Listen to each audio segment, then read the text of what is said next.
Rritja çmimeve të qiras për plazhet në Ulqin ka shkaktuar një seri protestash dhe reagimesh nga qiramarrësit dhe komuniteti lokal. Kjo është një çështje që ka ngjallur debate të mëdha dhe ka krijuar një atmosferë tensioni në qytetin e Ulqinit, pasi ky ndryshim ka pasur pasoja të dukshme për bizneset që menaxhojnë plazhet. Këto rregulla të reja dhe rritja e trefisht të çmimeve është shumë më theksuar në Ulqin sesa në pjesë të tjera bregdetare, bëjnë të ditur qiramarrësit lokal.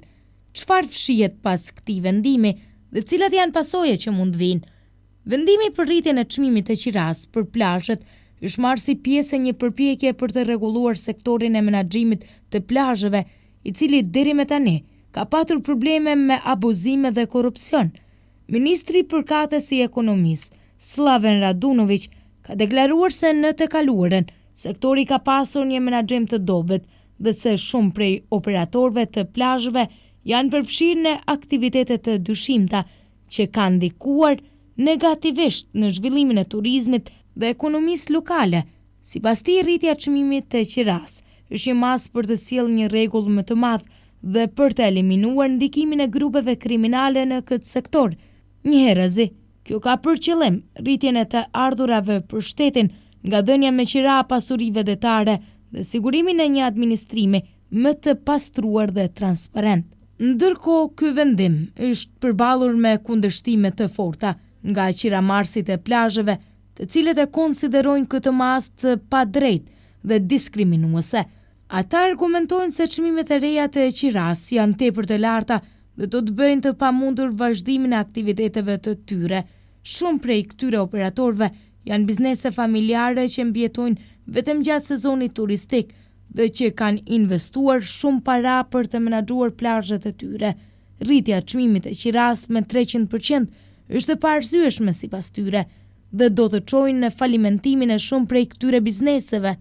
Një nga shqetësimet kryesore të pronarëve të plazheve është se rritja e çmimit të qiras do të rrisë gjithashtu çmimet e shërbimeve për turistët, gjë që mund të ketë ndikim negativ në numrin e vizitorëve dhe si pasojë në të ardhurat e bizneseve.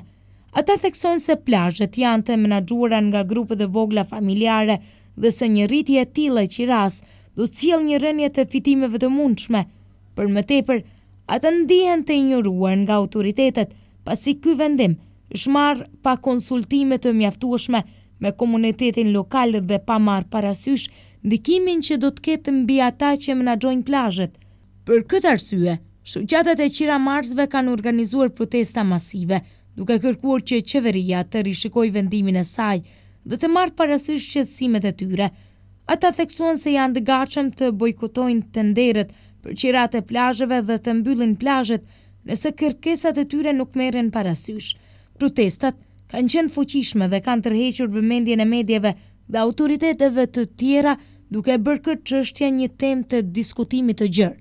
Një nga përfaqësuesit të më të zëshëm të shoqatës së qiramarrësve të plazheve në Ulqin, Xhavit Hoxhić, ka theksuar se rritja e çmimit të qiras është e papranueshme për operatorët lokal. Ai shprehur se me këto çmime të reja, shumë biznese do të shuhen dhe kjo do të ketë pasoja të rënda për ekonominë lokale. Hoxhić ka shtuar gjithashtu se ata që janë duke menaxhuar plazhet janë në shumicën e rasteve biznese familjare që përballen me sfida të mëdha për të mbijetuar në një treg të pasigurt si ky. Kjo është një ngarkesë shumë e madhe për ne. Rritja e qiras do të bëjë të pamundur që shumë prej nesh të vazhdojmë aktivitetet tona, ka thënë ai. Ai tha se një plazh që ka pasur një qira prej 41.000 eurosh vitin e kaluar, tani do ta ketë qiran 115.000 euro. Çfarë pritet të ndodhë në të ardhmen? Të ardhmen e menaxhimit të plazheve në Ulqin do ta përcaktojnë zhvillimi i procesit të tenderimit. Sipas ligjit, qeveria ka hapur tenderimin për qirat e plazheve që nga data 4 mars, dhe kjo ka krijuar pasiguri dhe shqetësim për pronarët aktual. Ata mund të humbasin mundësinë për të rinovuar kontratat e tyre dhe të humbin mundësinë për të vazhduar aktivitetet e tyre në këto plazhe, pasi çmimet e reja janë shumë të larta për të përballuar. Nëse autoritetet nuk arrin një marrëveshje me operatorët aktual të plazheve dhe nuk rishikojnë çmimet e qiras, është e mundur që plazhet të kalojnë në duar të tjera, gjë që do të ndryshonte përbërjen e menaxhuesve të plazheve dhe mund të ndikonte negativisht në turizmin dhe ekonominë lokale.